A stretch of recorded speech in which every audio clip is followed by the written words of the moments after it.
शेतकऱ्यांच्या पाठीशी उभे राहण्याचीच आमची भूमिका आहे।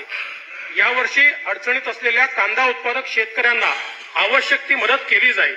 अन्नदाता बळीराजाच्या उत्पन्न वाढीसाठी माननीय पंतप्रधानांच्या संकल्पनेतून साकारलेला प्रधानमंत्री कृषी सन्मान निधी योजनेत केंद्र सरकारच्या प्रतिवर्ष प्रति शेतकरी 6,000 रुपयात राज्य सरकार आणखी 6,000 रुपयाची भर त्यामुळे राज्यातील शेतकऱ्यांना 12,000 रुपये प्रतिवर्षी मिळतील। याचा लाभ 1,15,00,000 शेतकरी कुटुंबांना त्या ठिकाणी होणार आहे। यासाठी सन 2023-24 मध्ये 6,900 कोटी रुपये इतका नियतव्यय प्रस्तावित आहे। केंद्र सरकारच्या 2016च्या प्रधानमंत्री पीक विमा योजनेत विमा हप्त्याच्या 2% रक्कम शेतकऱ्याने भरण्याची तरतूद आहे। आता हा भार सुद्धा शेतकऱ्यावर न ठेवता 4,312 कोटी रुपये तरतूद राज्य शासनाकडून करण्यात येईल। महात्मा ज्योतिराव फुले शेतकरी कर्जमुक्ती योजनेत गेल्या 2 वर्ष 2 अर्थसंकल्पात जाहीर झालेल्या पण न दिलेल्या नियमित पीक कर्ज परतफेड करणाऱ्या शेतकऱ्यांना 50,000 रुपयापर्यंत प्रोत्साहनपर लाभ देण्यात आला आहे। 12,84,000 पात्र खातेधारकांच्या बँक खात्यात 4,683 कोटी रुपये थेट देण्यात आले आहेत। शेतीच्या शाश्वत विकासासाठी सर्वसमावेशकता अत्यंत गरजेची आहे। म्हणून या मूलभूत घटकाच्या उत्पादनापासून तर मूल्यवर्धनापर्यंतची प्रक्रिया तसेच तालुका जिल्हानिहाय शेतकरी गट समूहांसाठी एकात्मिक पीक आधारित प्रकल्प आराखडा तयार केला जाईल। यातून शेतकऱ्यांच्या उत्पन्नात भरीव वाढ होईल। आगामी 5 वर्षात या योजनेकरता 3,000 कोटी रुपये उपलब्ध करून देतील। छत्रपती शिवाजी महाराज शेतकरी सन्मान योजना सुरू केली होती। मधल्या काळात अनेक लाभार्थ्यांना या योजनेचे लाभ देण्यात आले नाहीत। छत्रपती शिवाजी महाराज शेतकरी सन्मान योजनेच्या उर्वरित पात्र शेतकऱ्यांना त्यांचे लाभ देण्यात येतील। क्विंटल बोनस देण्याची पद्धत प्रचलित आहे। आता नवीन योजनेद्वारे धानाची विक्री न तपासता 7/12च्या नोंदीवरील लागवडीच्या क्षेत्र प्रमाणात धान उत्पादक शेतकऱ्यांना खरीप हंगाम 2022-23 साठी डीबीटीद्वारे 2 हेक्टरच्या मर्यादेत प्रति हेक्टरी 15,000 रुपये प्रोत्साहनपर रक्कम देण्याचा निर्णय घेण्यात आला आहे। शाश्वत शेती समृद्ध शेतकरी। जगद्गुरु तुकाराम महाराज म्हणतात, एका बीजा केला नास मग भोगिले कणीस। एक बीज पेरले की त्यातून असंख्य कणस तयार होतात। आज मात्र हवामान बदल, अवकाळी, अवर्षण अशा असंख्य समस्यांनी अन्नदाता ग्रासला आहे। शाश्वत शेतीसाठी अनेक उपाय होत असले तरी त्याला हक्काच्या मदतीची हमी आवश्यक आहे। कायम शेतकऱ्यांच्या पाठीशी उभे राहण्याचीच आमची भूमिका आहे। यावर्षी अडचणीत असलेल्या कांदा उत्पादक शेतकऱ्यांना आवश्यक ती मदत केली जाईल। अन्नदाता बळीराजाच्या उत्पन्न वाढीसाठी माननीय पंतप्रधानांच्या संकल्पनेतून साकारलेला प्रधानमंत्री कृषी सन्मान निधी योजनेत केंद्र सरकारच्या प्रतिवर्ष प्रति शेतकरी 6,000 रुपयात राज्य सरकार आणखी 6,000 रुपयाची भर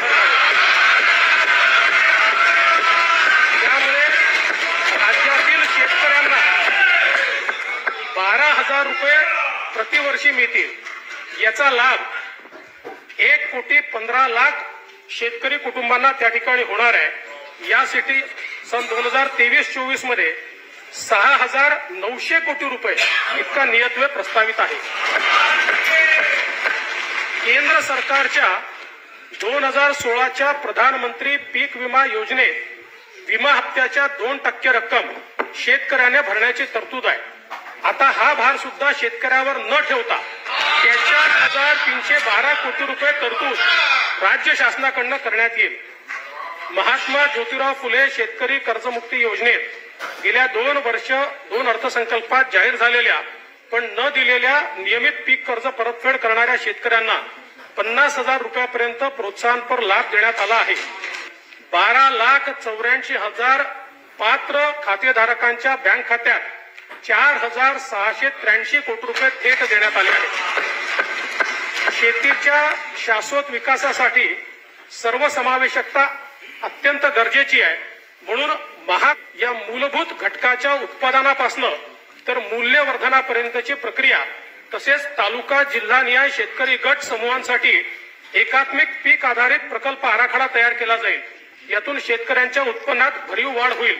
आगामी 5 वर्षात या योजनेकरता 3000 कोटी रुपये उपलब्ध करून देतील। छत्रपती शिवाजी महाराज शेतकरी सन्मान योजना सुरू केली होती। मधल्या काळात अनेक लाभार्थ्यांना या योजनेचे लाभ देण्यात आले नाहीत। छत्रपती शिवाजी महाराज शेतकरी सन्मान योजनेच्या उर्वरित पात्र शेतकऱ्यांना त्यांचे लाभ देण्यात येतील। क्विंटल बोनस देण्याची पद्धत प्रचलित आहे। आता नवीन योजनेद्वारे धानाची विक्री न तपासता 7/12च्या नोंदीवरील लागवडीच्या क्षेत्र प्रमाणात धान उत्पादक शेतकऱ्यांना खरीप हंगाम 2022-23 साठी डीबीटीद्वारे 2 हेक्टरच्या मर्यादेत प्रति हेक्टरी 15,000 रुपये प्रोत्साहनपर रक्कम देण्याचा निर्णय घेण्यात आला आहे। शाश्वत शेती समृद्ध शेतकरी। जगद्गुरु तुकाराम महाराज म्हणतात, एका बीजा केला नास मग भोगिले कणीस। एक बीज पेरले की त्यातून असंख्य कणस तयार होतात। आज मात्र हवामान बदल, अवकाळी, अवर्षण अशा असंख्य समस्यांनी अन्नदाता ग्रासला आहे। शाश्वत शेतीसाठी अनेक उपाय होत असले तरी त्याला हक्काच्या मदतीची हमी आवश्यक आहे। कायम शेतकऱ्यांच्या पाठीशी उभे राहण्याचीच आमची भूमिका आहे। यावर्षी अडचणीत असलेल्या कांदा उत्पादक शेतकऱ्यांना आवश्यक ती मदत केली जाईल। अन्नदाता बळीराजाच्या उत्पन्न वाढीसाठी माननीय पंतप्रधानांच्या संकल्पनेतून साकारलेला प्रधानमंत्री कृषी सन्मान निधी योजनेत केंद्र सरकारच्या प्रतिवर्ष प्रति शेतकरी 6,000 रुपयात राज्य सरकार आणखी 6,000 रुपयाची भर घालेल। त्यामुळे राज्यातील शेतकऱ्यांना 12,000 रुपये प्रतिवर्षी मिळतील। याचा लाभ 1,15,00,000 शेतकरी कुटुंबांना त्या ठिकाणी होणार आहे। यासाठी सन 2023-24 मध्ये 6,900 कोटी रुपये इतका नियतव्यय प्रस्तावित आहे।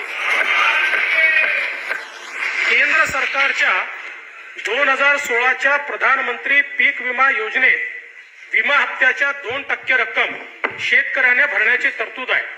आता हा भार सुद्धा शेतकऱ्यावर न ठेवता 312 कोटी रुपये तरतूद राज्य शासनाकडून करण्यात येईल। महात्मा ज्योतिराव फुले शेतकरी कर्जमुक्ती योजनेत गेल्या 2 वर्ष 2 अर्थसंकल्पात जाहीर झालेल्या पण न दिलेल्या नियमित पीक कर्ज परतफेड करणाऱ्या शेतकऱ्यांना 50,000 रुपयापर्यंत प्रोत्साहनपर लाभ देण्यात आला आहे। 12,84,000 पात्र खातेधारकांच्या बँक खात्यात 4,683 कोटी रुपये थेट देण्यात आले आहेत। शेतीच्या शाश्वत विकासासाठी सर्वसमावेशकता अत्यंत गरजेची आहे। म्हणून या मूलभूत घटकाच्या उत्पादनापासून तर मूल्यवर्धनापर्यंतची प्रक्रिया तसेच तालुका जिल्हानिहाय शेतकरी गट समूहांसाठी एकात्मिक पीक आधारित प्रकल्प आराखडा तयार केला जाईल। यातून शेतकऱ्यांच्या उत्पन्नात भरीव वाढ होईल। आगामी 5 वर्षात या योजनेकरता 3000 कोटी रुपये उपलब्ध करून देतील। छत्रपती शिवाजी महाराज शेतकरी सन्मान योजना सुरू केली होती। मधल्या काळात अनेक लाभार्थ्यांना या योजनेचे लाभ देण्यात आले नाहीत। छत्रपती शिवाजी महाराज शेतकरी सन्मान योजनेच्या उर्वरित पात्र शेतकऱ्यांना त्यांचे लाभ देण्यात येतील। क्विंटल बोनस देण्याची